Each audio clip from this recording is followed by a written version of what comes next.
Hey everybody, welcome back to Board and Savior. Today we are going to be talking about 5 things about board games that when I hear them, I say, ooh, tell me more. Before we get into it, let me just give you a little brief update to those who are long-time fans and are keeping up with the release schedule. There was no video last week. What the heck's up with that? Well, I think I'm going to be switching to every other week uploads.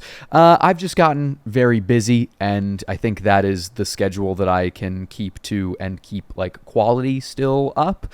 So we're switching to every other week because I'm doing local improv stuff all the time now, and that's taken up all my time, and it's a lot of fun. But it means I can't do as much videoing as I want to. So we're going to do fewer videos that maintain the level of quality that you are used to. And then the second thing that I simply have to mention is that in my last video, I was out on this chair also wearing a purple shirt. Don't worry, it's a different purple shirt. I'm not just wearing the same purple shirt every single day and not washing it. Different purple shirts. I have more than one. It is weird, but it's where we are. It's what's going on. Okay, let's talk about the things that turn my head that you do. And let me clarify before we talk about it. This is not stuff where it's this is an instant purchase. No, I'm still going to do more research and looking into it, but this is the kind of thing that makes me do that research, that makes me say, oh, is this a game that I want to figure out if I want it in my collection? Yeah, it's the kind of thing that just catches my eye, that sort of deal. So the first 3 things are all kind of a similar vibe, but different categories. So we're going to go through those first, and then we're going to save the 2 last ones that are different and crazy for the end. So the first thing that I'm going to say is a component twist. A twist on components, a new component, literally an object that I see and go, I have not touched that kind of thing before. I would like to touch that. So this is going to be things like if you have played Aquatica, those little stingrays, those manta rays that have a little symbol on the back of them, and they're used in the gameplay, and that's just it's a little physical thing that I haven't touched before, and I want to touch it and I want to play with it because board games are a tactile experience. You've also got obviously board games left, right, and center are doing upgraded components where you have, this is your wood and wheat resources, but they're nice little miniature wood and wheat. That's not my answer because we've seen those all over the place. I'm talking about literally resources that we haven't seen before that are also an upgraded component. I'm thinking about Andromeda's Edge here. They have shards of ice and is it carbon? There's black little, looks like coal kind of thing. And they also have coins that are different than your typical metal coins. They're these little, I'll show B-roll of them. They're diamond shaped coins that you just you're looking at them right now. Do you not want to just touch those and clink them in your hands? That is another thing. I have 2 more. Shogun, the cube tower in Shogun. You just want to experience that. I feel when you see that, it is just one of the things in board games that you're I gotta know how this works. It's basically you drop cubes in and you don't know what cubes are going to come out. You drop in 3 greens and a blue and 1 green comes out. And so what the heck? There's 2 greens and a blue left in there. So when someone drops in reds and yellows and greens and blues come out, what the heck? You just want to play with that. And then my last one is Conan, and then later I think what most people agree is a less good game, the Batman Arkham Chronicles, Gotham City Chronicles, that's what it's called, has a tray, basically a player tray for the bad guy player, for the overlord player, and there is a river mechanism by which you take there's a set of cardboard tokens that represent the various either villainous minions that the Overlord can control, or sometimes like villainous actions, like, I don't know, like a cave-in or something. And you take them, and it's in this plastic tray. You take these cardboard tokens and you move it to the end of the tray, and you slide all the other ones down, and it's just fun to pick something up and slide everything down, and it's just great. I don't know. It's one of the things where you see someone explaining it and you're like, well, but I want to touch it. Do I have to buy the game for me to be able to touch it? Maybe I'll do that. Maybe I'll buy that game. You know, dude? Yeah. Oh, hell yeah. Now we're going to talk about not new components, but a new mechanism or a mechanical twist. I think specifically kind of mechanical twists, like familiar mechanical ideas, but shaken up somehow. So I've got two sort of worker placement-y ones. So you got like a game such as Kingsburg, which is, I would say, kind of like a worker placement style game, but the workers are represented by dice. You roll 2 dice, and if you roll, say, a 2 and a 6, you could take the action that is on the 2 slot and on the 6 slot, or you could take the action that's on the 8 slot. And that is, you've seen worker placement before, but that's kind of a twist on that method of action selection. I think that is instantly kind of like piques my interest. You also have a little deck building twist. I've talked about this game a whole bunch just because this mechanism like fascinates me to no end. In Monumental is a deck building game, but it's not a game where you build a deck and then you draw cards into your hand and then you play the cards out of your hand. Instead, the deck that you have built, you will draw the top 9 cards and put them face up in a 3x3 grid, and then when it's your turn, you will activate 1 row and 1 column, 1 row of 3 cards and then 1 column of 3 cards for a total of 5 cards. You would think 6, but there's 1 column and row card that's shared, so it's only 5 cards. And those are the resources that you get for that round, the actions that you get to activate. And there is just something inherently fascinating about that to me. And then whatever cards you've activated are put in your discard pile, and you refill the row and column that you just used. And so maybe now the new row and column have cards that you don't want to use, and the row and columns that you didn't want to use the last time now are better than the ones that have now been replenished. I don't know. There's something about that. Like, deck building is great, but a little twist on it. I like the little twist. And games like Monumental that even shake up the standard how you are physically building your deck. A lot of the time in deck building games, you are putting the newly acquired cards into your discard pile, but in Monumental, they go right on top of your deck, so you know that the card you just acquired is going to be the next card that you run into, and so that can kind of change your strategy. I think that's a very fun idea. And then finally, for this mechanical twist section, what have I written down here? Yes, indeed. Architects of the West Kingdom, another worker placement game, but this one, a worker placement game where you can arrest the workers of your opponents.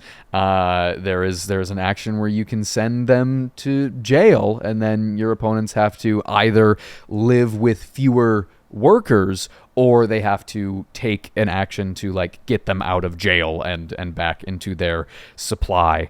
And that is something that I've never seen before, and it's just the kind of thing where you go like, oh, how's that gonna work? Let me try that out. I want to play that game, figure it out. Yeah. New mechanisms, twists on mechanisms. And then the final one in this kind of initial 3 category of new, twisty, different version is theme. And I think this is something that's true for a lot of people. When you run into a theme that you haven't seen before, it really stands out because people have talked at no end? What? I was trying to say ad nauseum, and then I got scared of saying nauseum because it's like Latin or whatever. Everybody knows that there are a lot of zombie games. There are a lot of Cthulhu games, a lot of Marvel games, a lot of World War II games. And so when there comes a game with a theme that truly feels like, I've never seen this before. Huh. that really stands out and makes an impact. A couple of these games that I'm going to mention here, I don't own, but are still kind of in my mind as being unique and being games that I would like to give a try to whenever I bump into them. Redwood was the very first game that popped into my head when I thought of this. Redwood is a game about nature photography. It is about trying to snap the best pictures of animals in a forest, and there are like little templates that show like the depth of field of your camera, like how far away you can take a picture of a fox, and the angle that you're at, and how wide of a lens you have, and the cover is just absolutely beautiful, like a stunning board game cover, and from the jump, like as soon as I saw the cover, that was the first thing that stood out. And then you hear the theme and you go, wait a second, that sounds like really unique and really special. Should I buy that? And then I didn't, because I think it was expensive. But if someone had it, I would play it in a heartbeat, because I love that theme. Obviously, I think a lot of people, again, ad nauseum, have talked about Wingspan being kind of a big game for the hobby, for like this idea of a theme that you haven't really seen before being the thing that catches the attention. Bird watching as a board game. There may have been bird watching board games that came before Wingspan. I'm not familiar with them if they did. Obviously, Wingspan is the one that like really kickstarted that, and then you had a whole bunch of specific animal themed games and then broad animal themed games like Ark Nova that kind of came out of the popularity of Wingspan.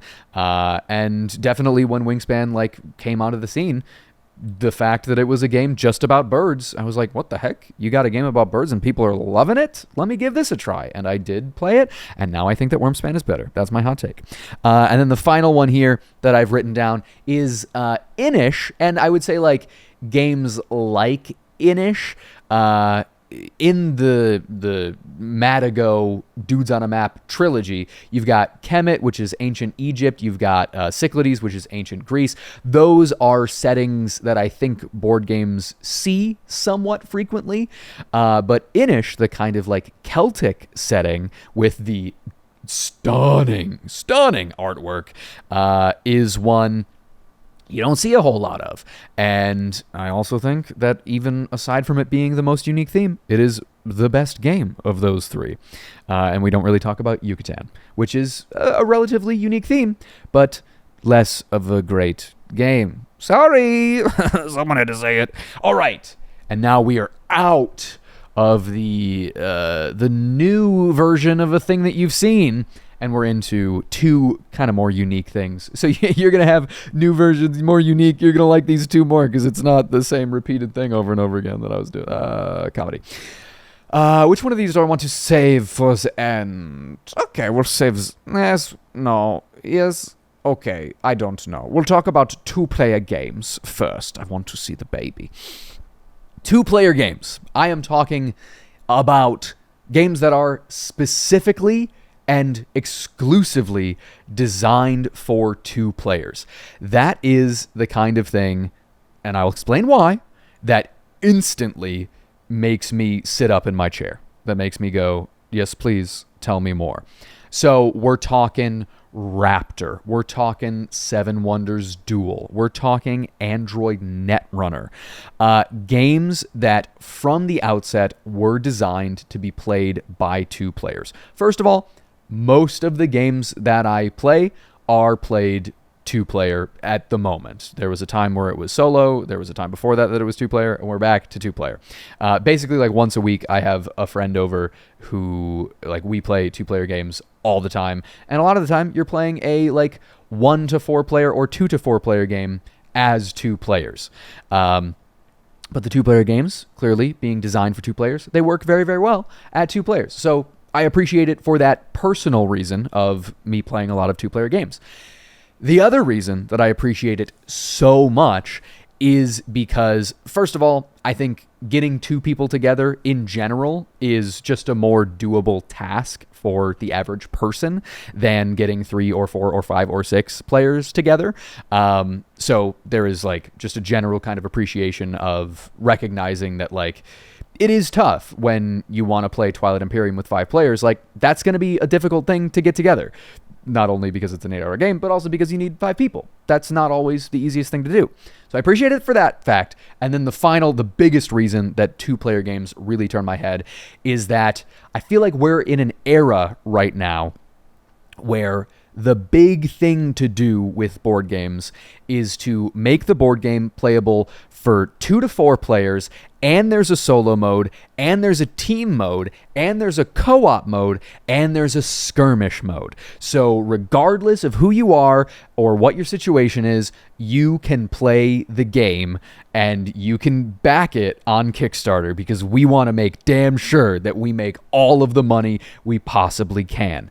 And sometimes the game works. Sometimes all of those things function, and the base kind of concepts are thought out well enough to facilitate for all of those different play styles.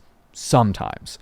Other times, you're playing that game and it becomes clear to you, oh, this game was designed to be played with like 3 or 4 players, and they added in all of the other stuff to convince people to buy it regardless of what their particular gaming situation is. There's a shoehorned in solo mode where it's just like beating your previous high score, and it like works fine but is kind of lame. The team mode sucks and no one wants to play it. I feel like that is more frequent, and so when a game comes along that says definitively, we made this game for 2 people, that to me is a signal that the game is going to play really good for those 2 people. Android Netrunner is a game that I have just recently played for the first time, and holy crap, it is just the perfect example of a game that, like, from the jump, they said, we want this game to be played by 2 people, and it's going to be so good for those 2 people. It is what a masterpiece of a game, truly. Raptor, I mentioned earlier, is another game where just it's very clear that it's like, yeah, it's only for 2 people. There are 2 kind of separate factions doing their own thing, and they're going up against each other, and they are designed to combat each other, and it just sings. It's just a fantastic 2-player experience, and I think you are more likely to find a satisfying, complete experience with a dedicated 2-player game than you are in almost any other case. Maybe like a dedicated, this game is designed only for solo, is going to give you like a similar hit ratio. But yeah, game designed exclusively for a particular player count, which is not to say that the other games that have broader player counts are definitively not going to be good, but I just think that there's a bigger shot at like success with a dedicated player count game. And then my last one is similar but different. Games designed specifically and hardly, not hardly like barely, but hardly as in the adverb of being hard, to be asymmetric. So I'm going to say Android Netrunner again. I'm going to say Cry Havoc. Games that the asymmetry isn't like, the game is the same for both of us, but we have a different player power. I'm talking about games where every faction is full different, doing a different thing, different win conditions. I just love these games. Cry Havoc, I think people have generally cooled on a bit since it came out. Like, that was a game that was really quite popular when it came out, and then I think as people played it more and more, maybe, and this is an issue with asymmetrical games, there was a realization that like, ooh, some of these factions are just kind of better than the others. And so that is a risk of the asymmetrical games. But I haven't played Cry Havoc enough to definitively say that this faction is the best faction. That is a game that I can still return to, and the people playing are not experts, and so there's a shot at like anybody winning. And I just love that style of game. I really like Netrunner, where you've got it's like a 2-player game where you have 2 factions that are going up against each other, and it's been designed kind of perfectly to counteract each other. But the ambition of Root, of Cry Havoc, of the games with of Harrow County, to have multiple different factions all playing in one game together, not 1v1, but like 1v1v1v1. What an incredible risk, what a brave choice to take. And when that game works, when an asymmetrical game works and is relatively well balanced, or, you know, it's like this faction's a little bit stronger, so you give that to the new player at the table, and the other 3 take like the maybe slightly weaker, but they're experienced at the game, so they can do better. What an incredible feat when a designer pulls that off. I think Root here is like the kind of prime example of this, especially as a game with as many expansions as Root has, adding more and more asymmetric factions. Just what a feat, what an accomplishment. It is something that really catches my eye, and definitely from an interest in play, but also from a respect from the designer, kind of like respect to the designer kind of way. So that is going to be my 5 turn your head and cough things about board games that really get me going. What about you? What are the things that you will see a board game has and you will instantly be interested to learn more? Not necessarily you're clicking buy right away, but you hear it and you go, please tell me more. I must know the rest. I gotta know the other details. Yeah, that's what I've got for you this week. Hope you enjoyed. Leave a like and a comment on the video. You are also more than welcome to click the link in the description to go to my Ko-Fi page. You're still getting high quality board game stuff. Even if it's every other week, it's going to be so good, you're not even going to believe how good it is. You're going to say, wow, that was good.